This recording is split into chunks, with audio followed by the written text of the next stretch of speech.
Boa noite, queridos irmãos.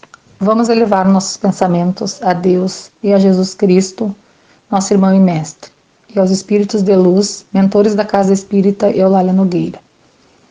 Sua proteção neste momento, nos abençoando, que tenhamos um bom entendimento da leitura do Evangelho. Vamos dar continuidade à introdução.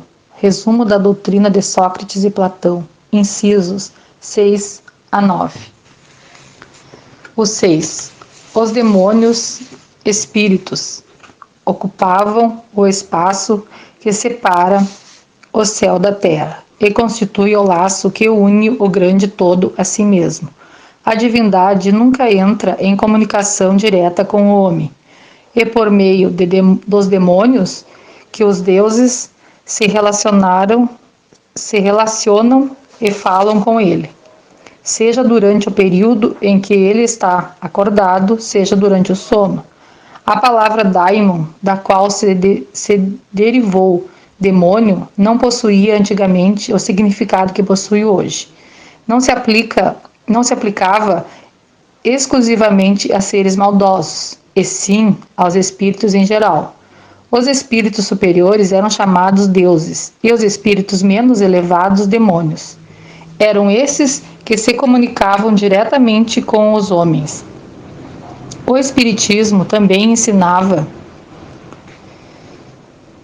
ensina que os espíritos habitam o espaço e que só se comunica com os homens estando eles acordados ou dormindo, por intermédio dos espíritos puros, encarregados de transmitir suas vontades.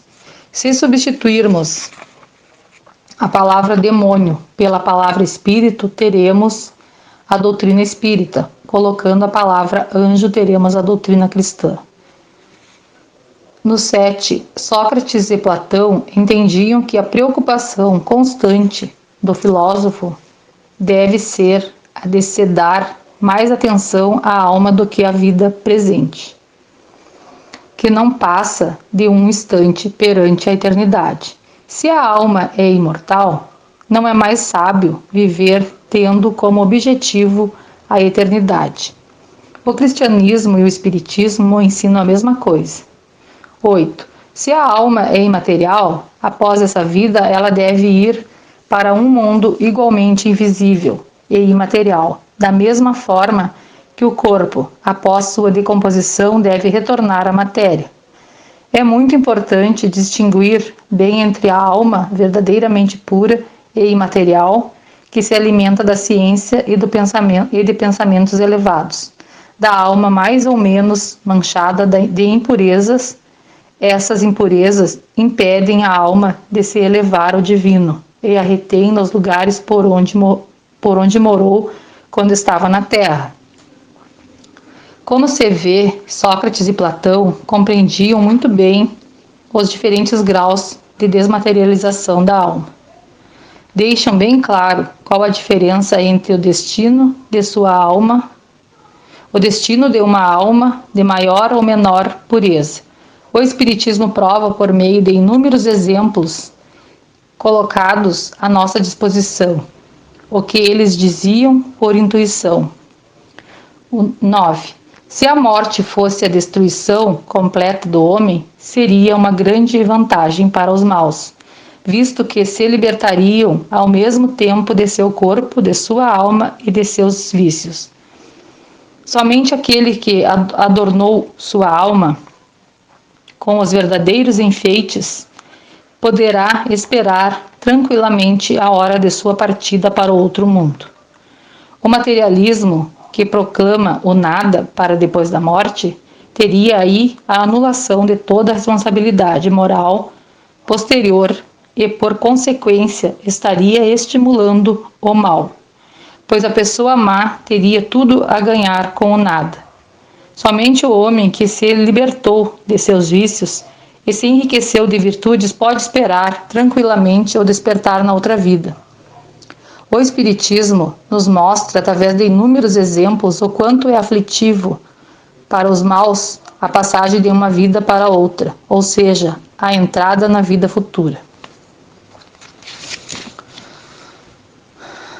eu passar aqui para vocês, irmãos, um pouquinho do meu entendimento, tá?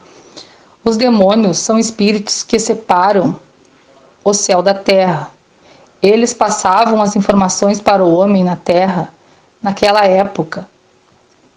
E daimon significava espíritos, demônios, eram espíritos menos elevados. Os mais elevados eram chamados de deuses. A comunicação era feita através do sono ou acordados para transmitir as suas verdades. Sócrates e Platão já tinham a preocupação de nos passar que a alma é imortal. Se a morte fosse a destruição, seria uma grande vantagem para os maus, porque tudo acabaria com a morte. Somente o homem que se libertou de seus vícios, se enriqueceu de virtudes, pode despertar em outra vida tranquilamente. Por isso temos que nos preocuparmos com o nosso presente, semear o bem. Permanecendo com os nossos pensamentos elevados, vamos agradecer por mais esta oportunidade de estarmos encarnados. Vamos fazer um pouquinho de caridade, pedindo que os trabalhadores da casa, familiares, amigos, irmãos que frequentam nossa casa e irmãos que estão com seus nomes escritos para irradiações, que neste momento possam receber um passe, fortalecendo e os amparando com tudo que estão precisando. Se assim for da vontade do nosso Pai e do merecimento de cada um.